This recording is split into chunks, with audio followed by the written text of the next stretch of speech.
All right, let's just get right into it. I want to start with a question, something that's always been in the back of my mind. You know, when you look at the people you admire most, your heroes, the ones who just seem to operate on a completely different level, you have to wonder, right? Are they just better, or are they playing a fundamentally different game than the rest of us? And that question, that one right there, it gets to the absolute core of how you and I see our own potential. I mean, do they ever feel small? Do they ever walk into a room and feel totally unprepared, totally afraid? Do they question whether they even belong there, or were they just handed some kind of bulletproof self-acceptance at birth that the rest of us, well, that we just missed out on? So in this explainer, we're going to tear that wall down. We're going to talk about whether heroes cry. We'll get into why pain is a universal language and how defeat is always a choice. We'll find out how the answer is almost always right in front of us, why the simple discipline of showing up is a superpower, and finally, how you, yes, you, are the author of your own story. Okay, let's start with that first big question. Do heroes cry? And look, I'm not talking about actual tears necessarily. I'm talking about the struggle, the doubt, the pain that connects every single one of us, from the person just getting by to the giants we put up on pedestals. And that leads us right to our first major idea. Think of it this way. Pain is a universal language. The real separator, the thing that makes all the difference, it isn't if you're going to hurt, it's how you navigate it. Because trust me, one way or another, it's coming for all of us. So I was a rower in college, right? And I used to watch the fastest guys on the team during these absolutely brutal workouts, and I'd think, there's no way it hurts them as much as it hurts me. But I was wrong. The answer was no. They were in the exact same hell. The best athletes, the top CEOs, the greatest artists, they all feel the same burn, the same insecurity. The difference isn't the absence of the pain, it's their masterful navigation of it. And once you get that, it changes everything. Pain isn't a dead end. It's a fork in the road. It's decision time. Right there, in that moment of hurt, that's where most people stop. That's where they quit. And you know what that means? It means that moment is your single greatest opportunity. It's an invitation to take that pain and turn it into purpose, which flows perfectly into our next core principle because it builds directly on this idea. Defeat is a decision. So let's dissect this. Let's look at the anatomy of what is, when you break it all down, a purely psychological choice. I want you to really let this next one sink in. Until death, all defeat is psychological. Just listen to that for a second. What does that mean? It means as long as you have air in your lungs, you have another move. You can find a new way. You can try a different angle. You can take one more step. Defeat isn't some event that crashes down on you. And this slide, this lays out the two paths perfectly. The facts are identical. Let's say you've been grinding on a project for 2 years. The victim inside you says, 2 years. If it hasn't happened by now, maybe I just can't do it. I must look like an idiot. But the hero's narrative, the hero says, 2 years? Look how much I've learned. Look how far I've come. I'm one decision, one breakthrough away. Same reality, two completely different stories. And the story you choose to tell yourself, that becomes your reality. Defeat is an internal decision. It's not a pink slip the world hands you. It's you looking up at that prize on the mountaintop, looking at the climb ahead, and deciding, you know what?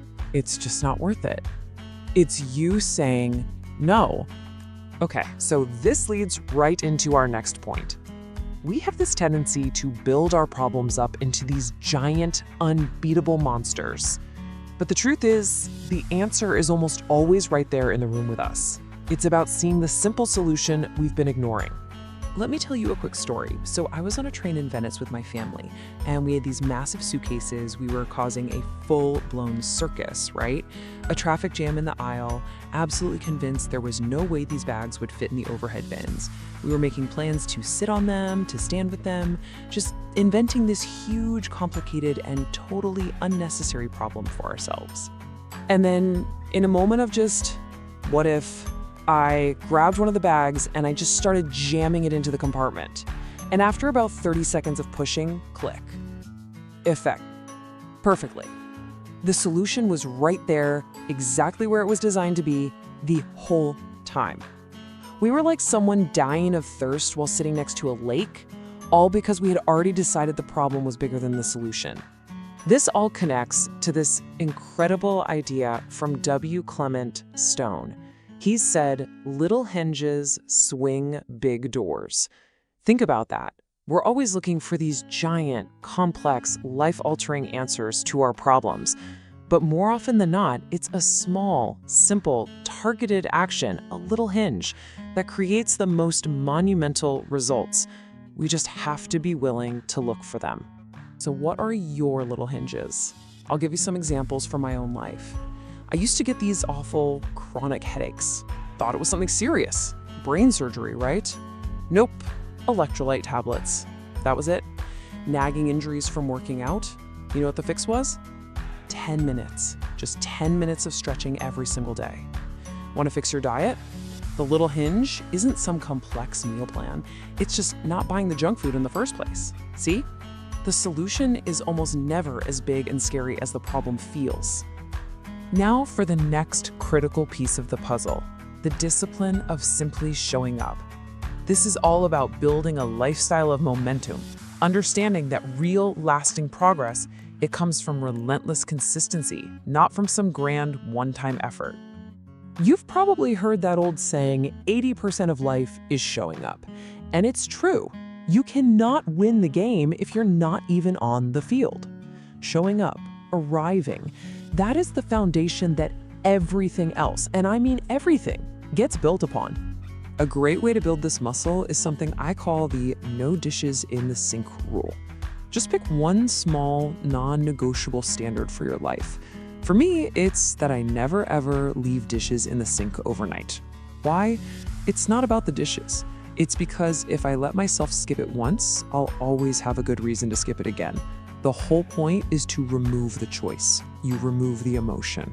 You just execute. And that brings us to this really powerful concept, the illusion of choice. This is that false belief we carry around that there are other options, that there are shortcuts when it comes to the actions that are absolutely necessary for success. The highest performers, they get this. They don't debate whether or not to do the work. They've eliminated that whole internal negotiation. They just automate the actions that move them closer to the goal. It's not about thinking about it, it's about doing it. And so all of this, every single one of these ideas, it all comes together in one final powerful truth. You are the author. It's time to pick up the pen and start writing the story you actually want to live. The great mythologist Joseph Campbell once said, "The cave you fear holds the treasure you seek." Now, why is that?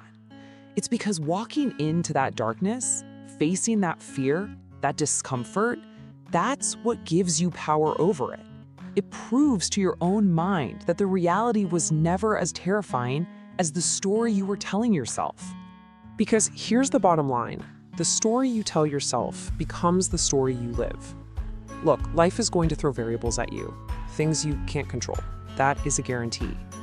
But your ultimate power, your real authorship, is your ability to decide what those variables mean. Remember, the wake does not drive the boat.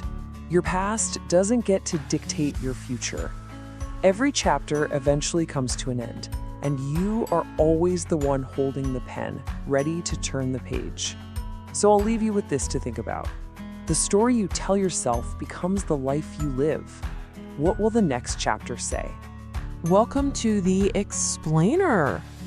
All right, let's start with a truth that's, well, it's as liberating as it is terrifying. It's a statement that, once you fully absorb it, can completely re-architect the foundation of your life.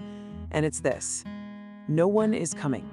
There's no cavalry on the horizon. There's no secret benefactor just waiting to anoint you. The responsibility, the opportunity, the entire weight of your potential, it rests squarely on your shoulders. It's on you.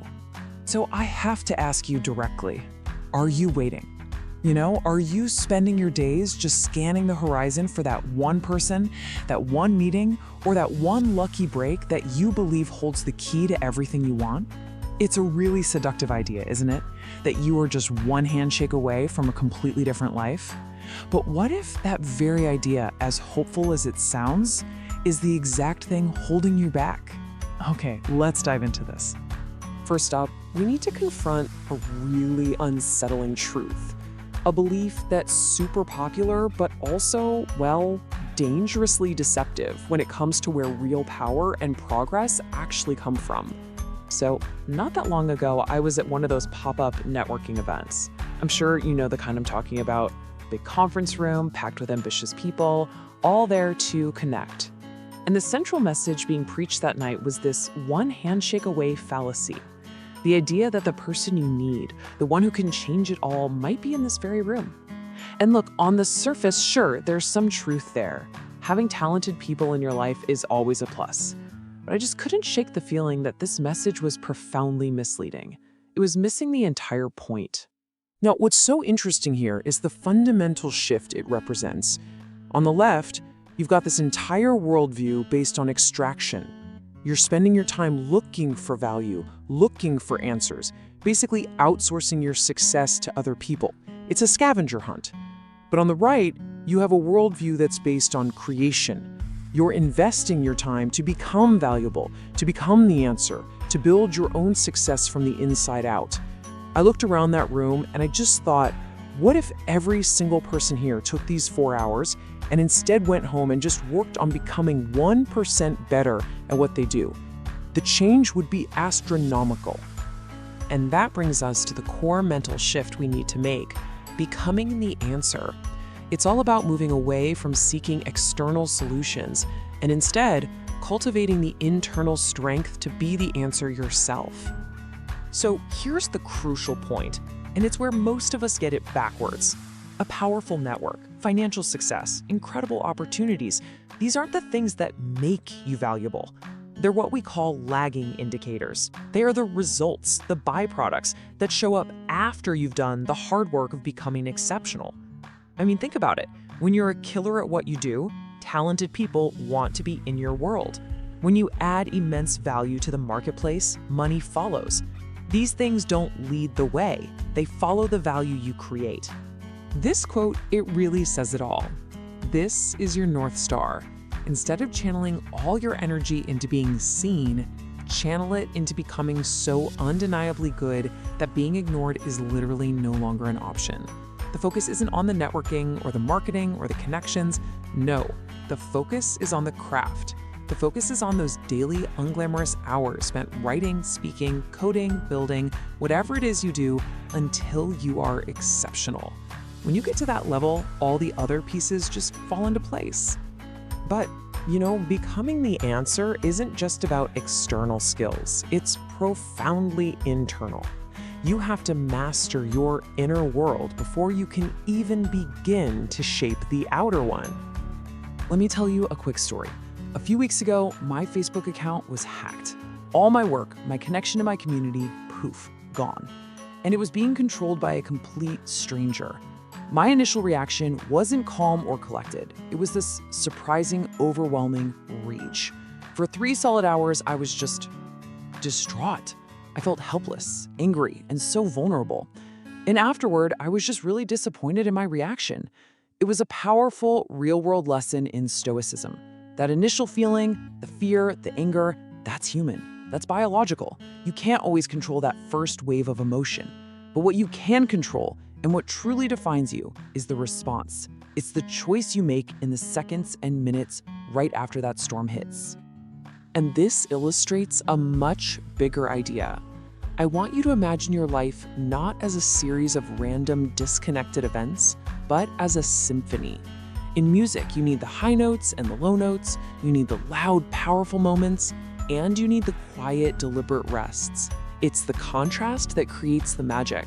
The challenges, the setbacks, the moments of chaos, these aren't obstacles to your journey, they're integral parts of your song. They're the low notes that give the high notes their meaning. They're the tempo changes that build to the crescendo. So how do we find perspective when we're right in the middle of all that chaos? Gratitude. And look, this isn't some fluffy cliche. It's a pragmatic tool for manufacturing perspective. There's this saying, a healthy person wants 1,000 things, a sick person wants only one. Gratitude reminds you of that one thing. It's armor. Imagine you find out a business partnership just fell through. You'd feel disappointed, right? But now, imagine finding out that same news right after spending just 5 minutes reflecting on your health, your family, your ability to do work you love. The problem doesn't vanish, but it shrinks. It gets put in its proper place, because gratitude has grounded you in the reality of how much you already have. Okay, so we've established the internal mindset. Now let's pivot to the principles of action, how we translate that inner strength into real-world progress. You know, they say comparison is the thief of joy, but sometimes it can also be an incredible tool to remind you that you're playing too small. I often read biographies of the American founding fathers, not to diminish my own struggles, but to get some perspective on the sheer scale of what human beings are capable of. When you look at the magnitude of what they were up against, it forces you to ask some pretty tough questions about your own challenges. I mean, just look at this comparison. It feels almost absurd, right? On one hand, you have people risking their lives, their fortunes, literally everything to declare independence from the most powerful empire on Earth. And then on the other hand, you have us getting anxious about making a simple phone call. Now, the point isn't to beat ourselves up. It's to realize that the courage they had, it isn't a different substance from our own. We just tend to hold a bucket of it when our potential for courage is a well that goes miles deep. The problem isn't a lack of courage, it's that we can't hit targets we don't even aim for. This number, 4, it represents one of the greatest examples of breaking through self-imposed limits. For decades, the world just knew it was physically impossible for a human to run a mile in under 4 minutes. It was a medical fact, a biological fact. Then, one man, Roger Bannister, did it.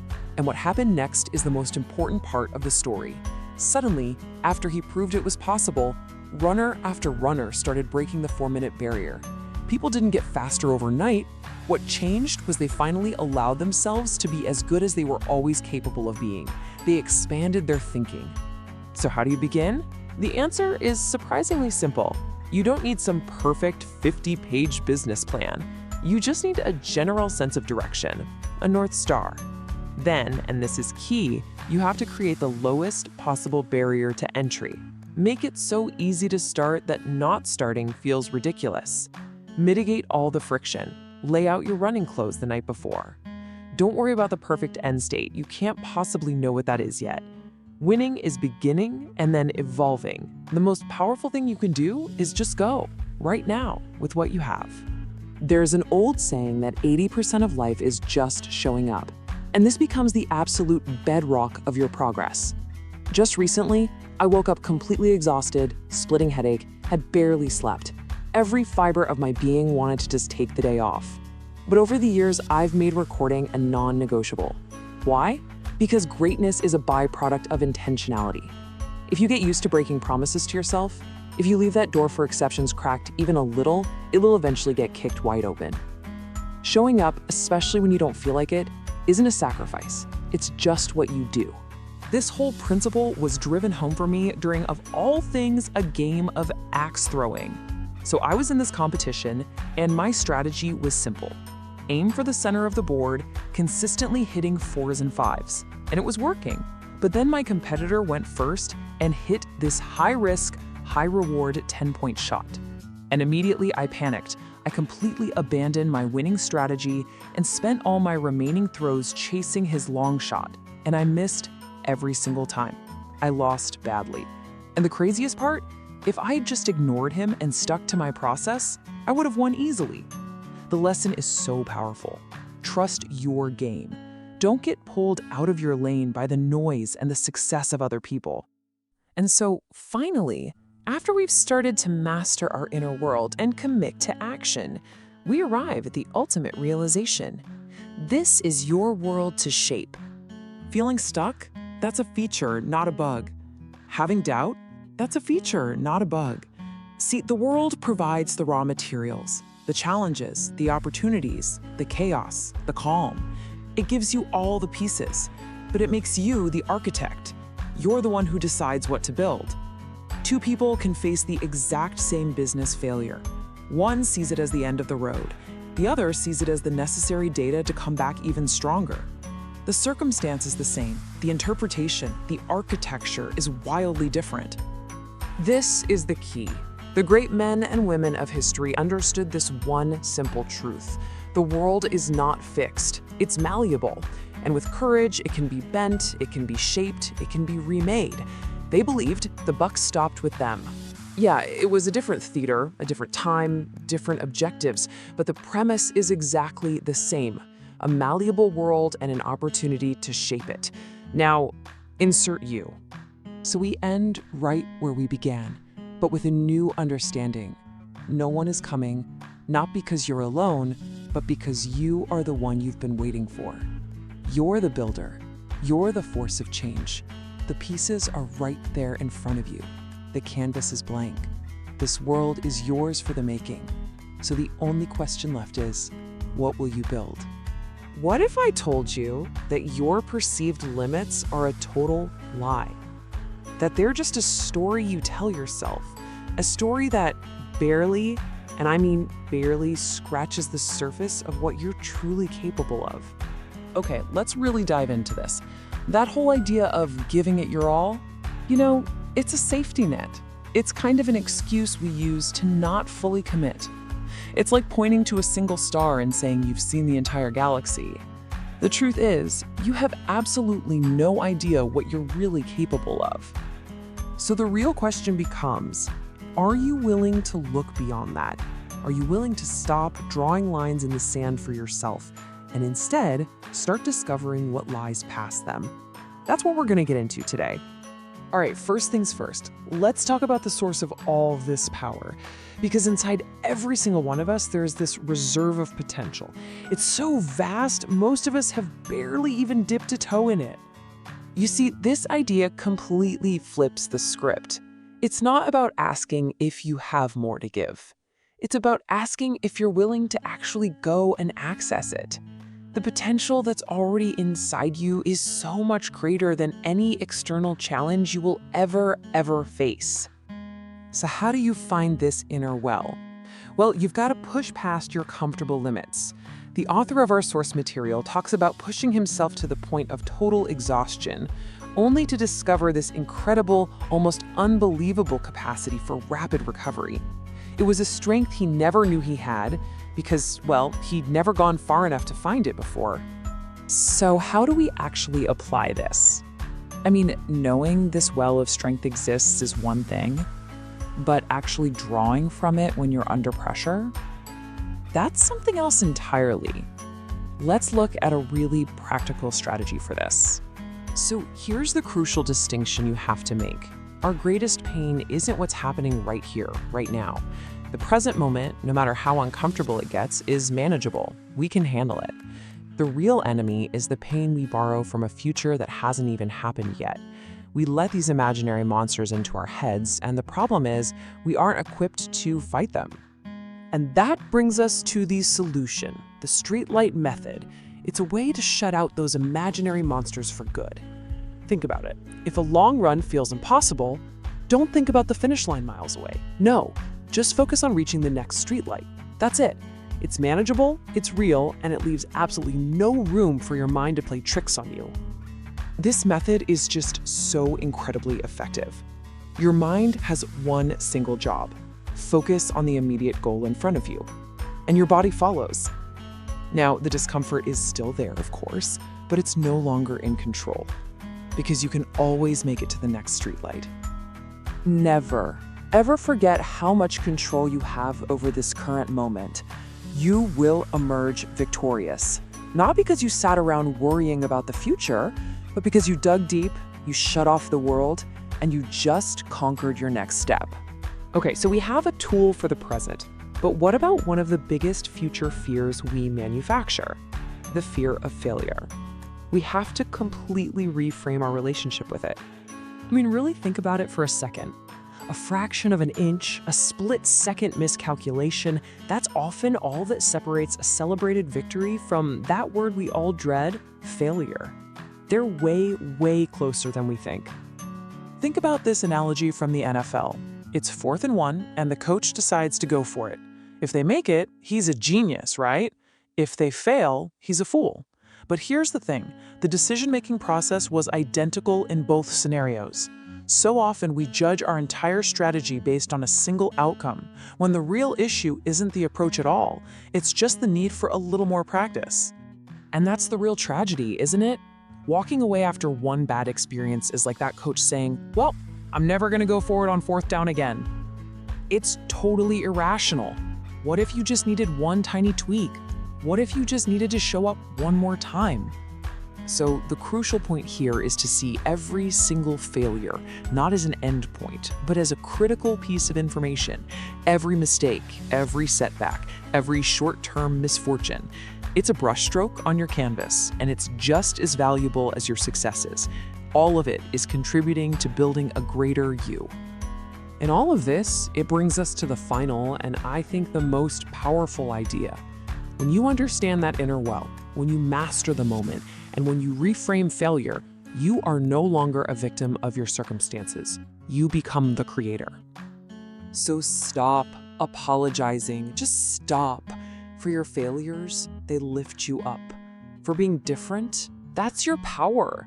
For taking the path less traveled, that means you have the courage to actually be yourself. Your job isn't to conform, your job is to grab hold of what lights a fire inside of you. And this all leads to a really profound truth. The darkness ahead of you, the fear, the uncertainty, it's not some monster you have to fight. It's a void. It's an empty canvas. It's simply an absence of light, and it's waiting for you to create it. Just let that sink in for a moment.